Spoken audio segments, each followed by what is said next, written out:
one of my hobbies that I didn't mention before, I did electronic kit making when I was in high school. And it was a hobby introduced to me by one of my best friends. So that was in second year high school. And then I decided, hey, I like this thing. Because before that, I had this vaguest notion of I want to be a businessman simply because there was money in it, but I didn't know how to get it. Well, what's in it? It was a vague concept. Before that, I know my mom wanted me to become a doctor, but I can't stand the sight of blood, so get rid of that one already. And then this electronic kit making happened, and it sort of put some substance into that idea. Maybe this was something that I like to do. So during those days, I remember LaSalle went to our high school. I graduated from Juris School of Mandaluyong. That's where they administered the entrance exams there. I took that exam, and then just for good measure, I took exams from UP out of here. Also because my parents came from UP, but I had to take a different course. They didn't have electronics and communications engineering there. So I took exams in UP. I think I also took an exam in UST. If I went to UP, I think I might have ended up becoming a physical therapist now because that's what I applied for. Again, because of the money again, going out of the country. So yeah, so then LaSalle came and then they told me that I passed. So that's what I took, yeah.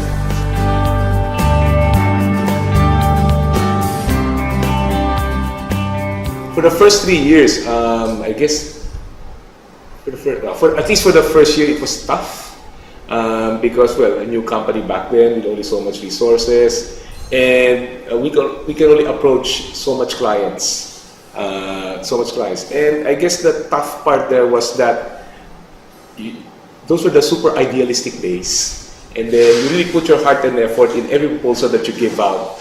And then when you go out, when you thought you already have a killer proposal, you go back to your office, and because the feedback that you get, it's not yet enough. There's still something missing. You still have to go back to the drawing board, and then the pressure of having to make a sale in record time because you only have finite resources coming in. So those were the, how do you say it, the times when there was one time I had to wallow in self-pity because I cannot even sell a thing. So eventually I was lucky enough that some of my clients turned out to be very friendly to me. Some of them were my classmates. They gave me the break. And I guess it was the same thing with all the other directors of trends in their own way who were selling. We really worked hard for that break. And then when that break came in, definitely the joys of success was immediately felt.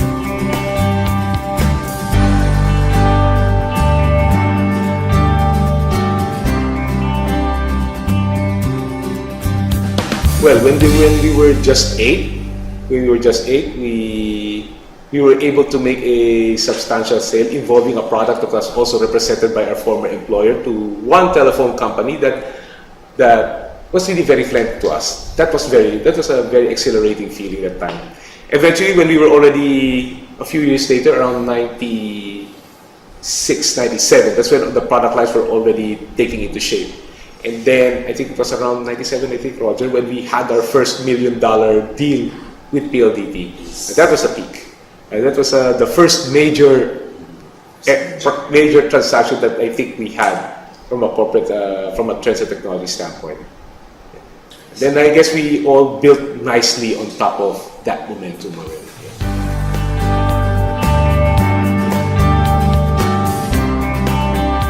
Oh my. Because transit itself is already an accomplishment. That's the root of all of my accomplishments. It makes everything possible. It made everything possible. It made me indulge in my old hobbies. It gives me the opportunity to explore something new. So I guess Trends is it's my dream.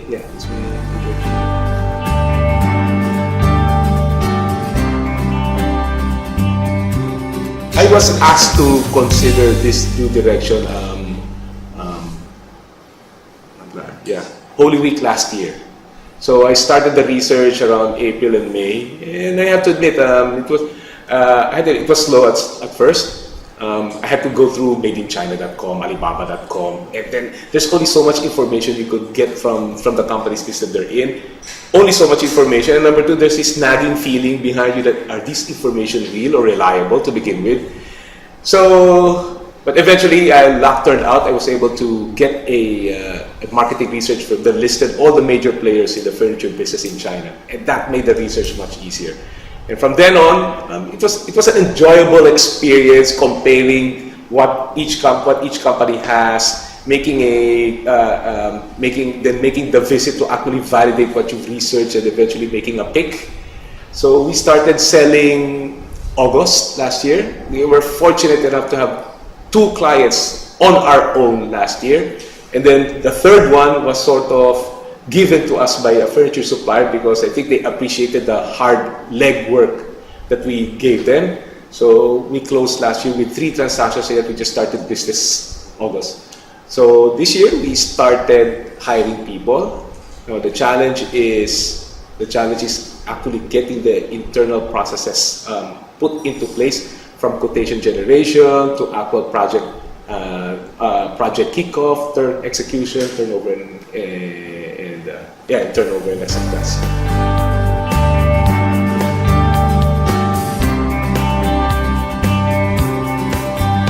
Actually, I try to, as much as possible, try to find time to have a one-on-one talk with them at least once a week, to ensure that, number one, we review past activities, we try to analyze happenings with clients, try to strategize next steps, and then we agree what will be our next set of activities for the coming week. So, and then, well, it does help that within the week, if time would allow, you try to remember, oh, what happened here, what happened there. So you always try to get some semblance of feedback mid towards the later part of the week if certain things were already done.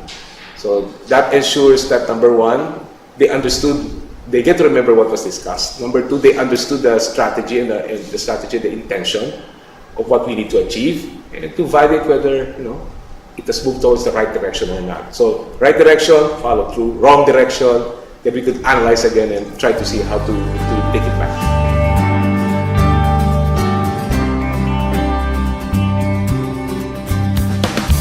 For me, honesty, integrity, loyalty. Yes, those. Everything else, the soft skills and the hard skills, it can be taught, it can be developed. So honesty, integrity, loyalty, those are very important.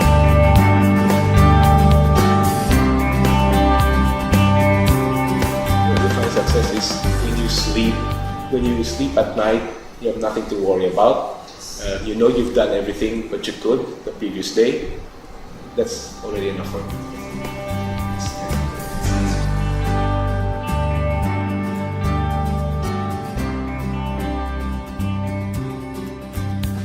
Well, specific to iSynergy, I like to develop iSynergy into really a full-blown office fit-out company with its own construction and project management competency.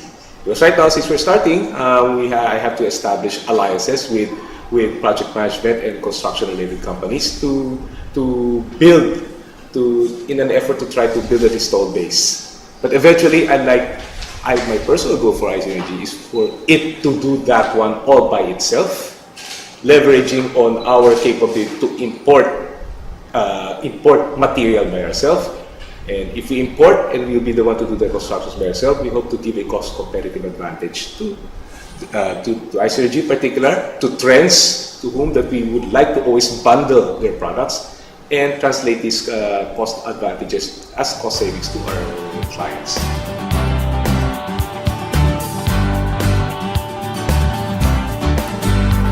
Well, being listed as part of the top 300 corporation fields, I guess that's enough said already. To people who visit my house, I guess that's enough said already.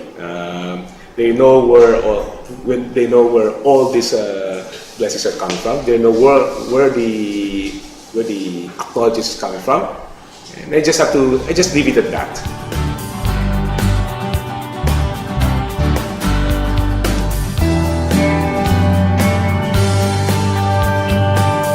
Yes, there is one particular piece that means from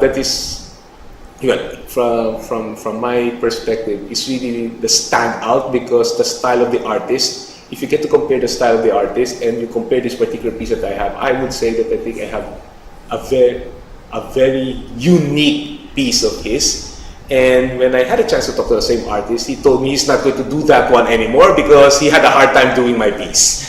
So that particular, I do have such a piece that I would think stands out from the rest of this.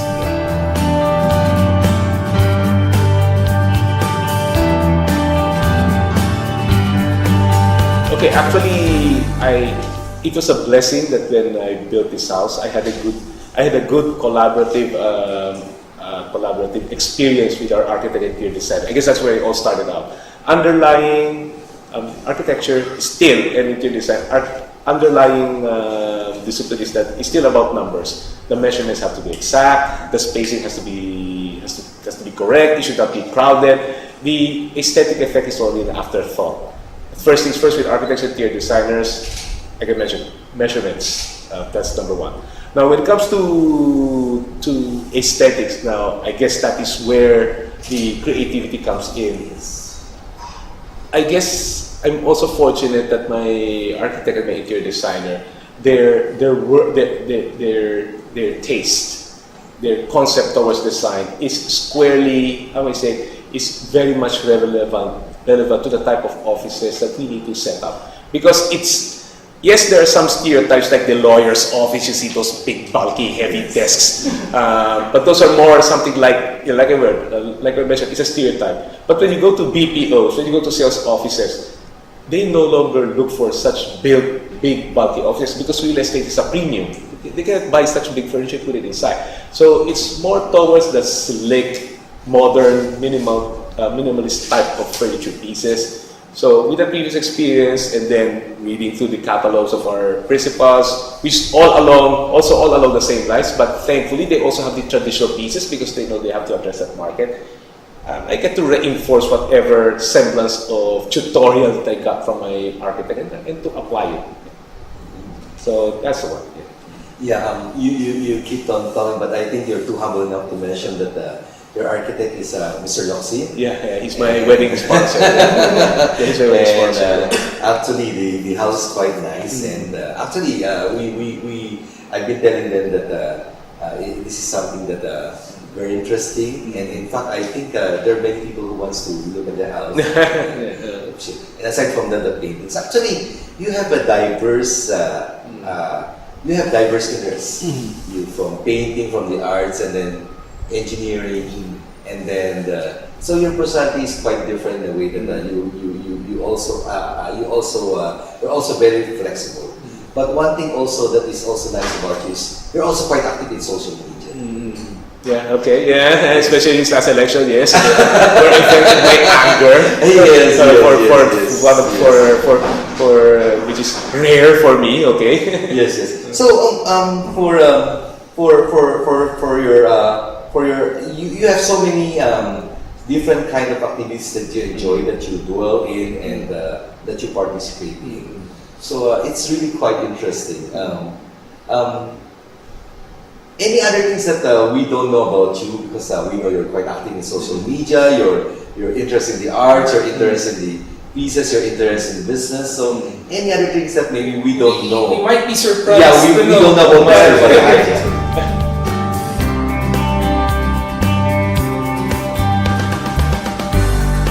If the artist would ask me that they'd like to borrow my piece, of course, out of friendship, I would lend them my piece. I had one opportunity like that. Unfortunately, our schedules didn't coincide, so I was not able to lend my piece. But the most that I'm doing in my art collection now, if the friends of my wife will come in and some of them are interested in the arts, and I've been selling some of my pieces to them if they fancy any of my collection. Yeah.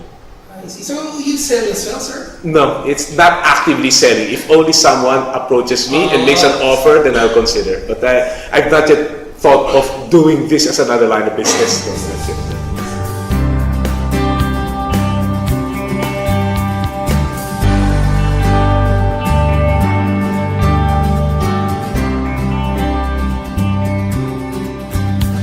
The image is because I represent trends. I treat myself as a walking advertisement of trends. So if I do not present a good professional image, how can I convince people to consider trusting our company? it all boils down to the image that you project. That's why I mentioned a while ago, I was asked what was my greatest challenge side threads. Really, I don't mean to sound elitist, I don't mean to sound like a grammar Nazi, but it's really the way communications, the emails are sent out.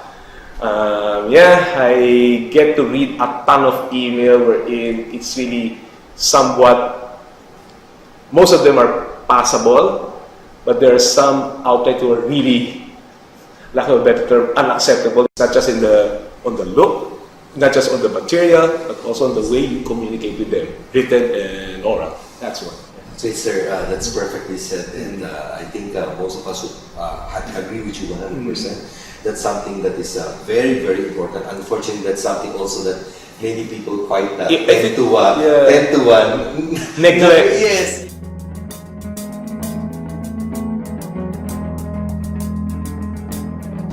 I really wouldn't know. Maybe because, well, when in the office, sometimes we look very busy. They would perceive me to be someone to be suplado or masungit because it's just really the work in front of me. But people, my office is the doors of my office is always open. They could always approach me. Even though my back is towards them because I'm working, they ask me, "Sir, is it all right?" So I turn back and then I give them at least a few good minutes of my time, enough time for me to concretely give them some answers that they need. I think you said it. I'm approachable. I guess that's a big hurdle. If they view me as someone who's snobby or someone who's masungit, well, I guess I apologize for that one. But once you get to know me, which you get to know now, then it's just really, I guess, the pressures of what's on my plate at that time. Yeah. That's all. I just have to beg for understanding for that one.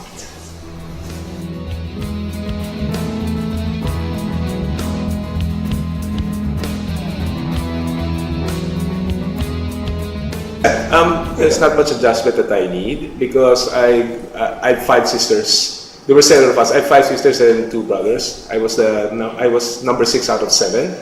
So I guess I had a lot of practice. I got to deal with all of them, and then I don't need to do some extra shifting, so on and so forth. They go to the same school where my sisters went, so I practically know the environment there.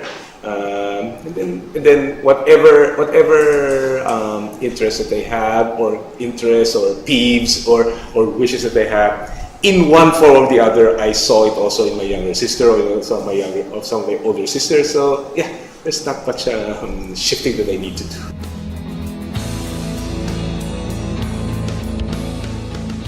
Unfortunately, I am not a foodie person. It's my wife who's a foodie person. So there's some dishes that I like, but more often than I ask my daughters, what do they want to eat? Okay, so lately they've taken the fancy of eating lengua. So that's the signature dish of my mom. So, but now my mom is out, so I need to look for another place for them to eat that one. So for food, it's my wife who influences me to try something. Yeah.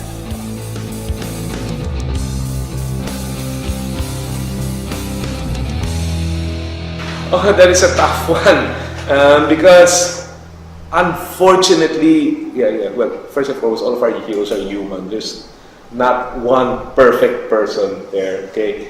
You talk about Jose Rizal, whom I'm not a fan. He's good, but he went to Cuba, sided with the Spaniards. Great. Okay, that's one. You talk about Bonifacio, okay, he's firebrand, love of the country, everything is there. But he's just too naive to think he'll win a revolution by, just force of heart and a few bolos and guns. So that's a challenge. You talk about Aguinaldo, he's the middle person, he's the midway between the two. He just lived too long and to be associated with 2 murders. That's a bit, even though you might detect that I idolize him, but there's so many things around it. So if there's anyone to look up to, it's not just one person. I guess it's the mixture of these 3, because they have all of them. They are good in one aspect, and it would have been ideal if there was one person who tread the middle ground, who got all of these 3 to a decent measure. That would have been that person. But I guess that would never happen anymore.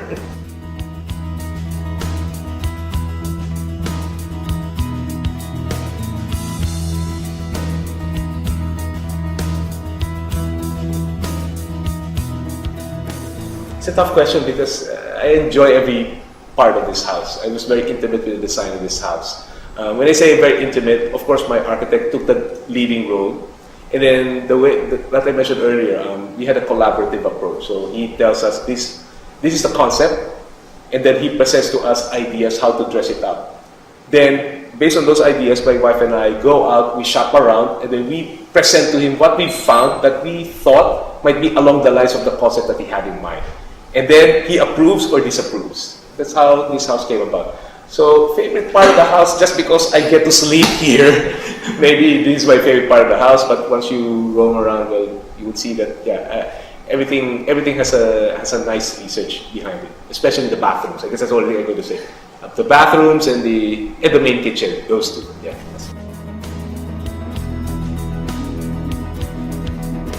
I'm dreaming of building another home.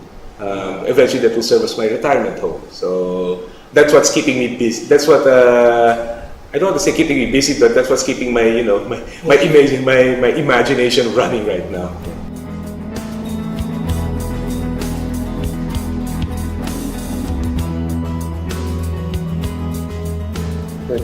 But if something about my other interests, if there's also something I really want to continue doing, well, as you notice, I have plenty of books here. So I still like to see the world. I don't think I've seen enough of it already. So, for example, everyone has been to Korea, everyone has been to Japan. I haven't been to those two countries yet. So there's still plenty of things for me to explore. Yeah.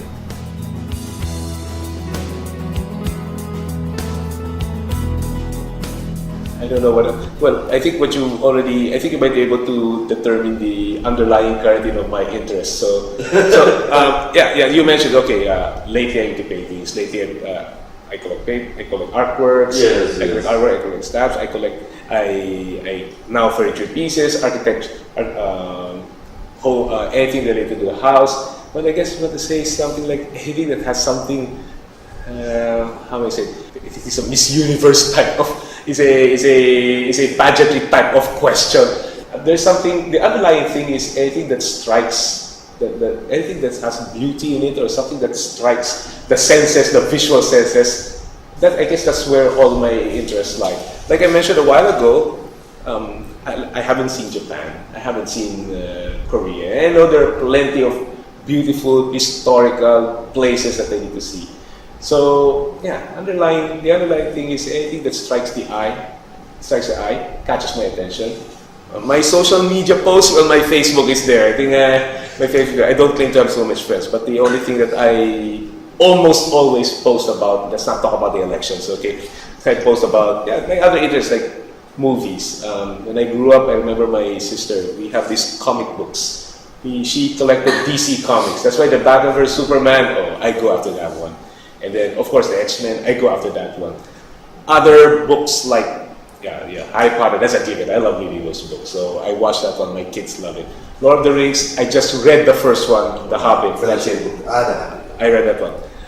Some of my paintings, you'll see there's Twilight in it. I tried reading it, but I cannot put my psyche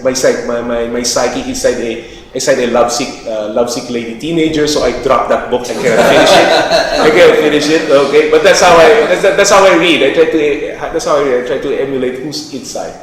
And then for these books, what you see, it's architecture, paintings, sites, everything. So I guess I don't think there's something that still be surprised about me, because whenever I mention that I do this, it's again related to what's the underlying thing.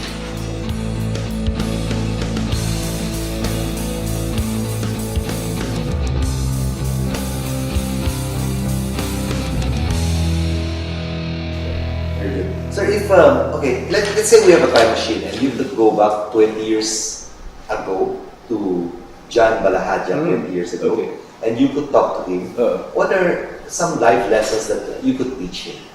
I would have told him not to buy a car. I would have told him instead of buying a car, I would have told him buy small apartment doors. I should have done that. Because there was a time when I started working, when I finally had money to spend. I remember I was buying cars every year, 94, 95, 96, 97, 98. I bought one on loan, sell, then bought another one, go, sell, blah, blah, blah. 99, that's when I renovated my ancestral house. 2000, when I got married. So going back 20 years, I would have told Jan that do not buy a car 94, 95, 96, 97, 98. Just buy a car 94 and the rest buy small, even though decrepit type of apartment doors. Yes. I would have, I guess that's my regret. Okay. That's my regret.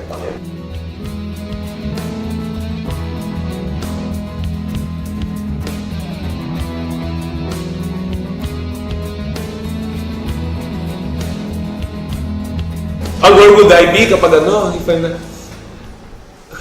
if I were not in trends, and that is on the premise I already graduated from ECE.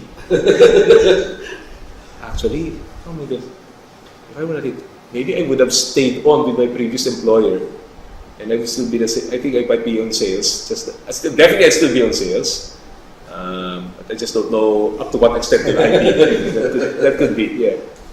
You know, magandang what if I went to UP? You know, that's something else. I've been completely in the field of medicine, although if that happened, I might be in the US already. Maybe a few years after graduation, I might have flown out already. That could have been the one. Imagine physical therapy. I can imagine that. Okay. Actually, two of my high school classmates, three, they're all PTU SNS. Oh yeah, I think that's if I push you during those days, chances are I would have been in the US, physical therapist. Yeah.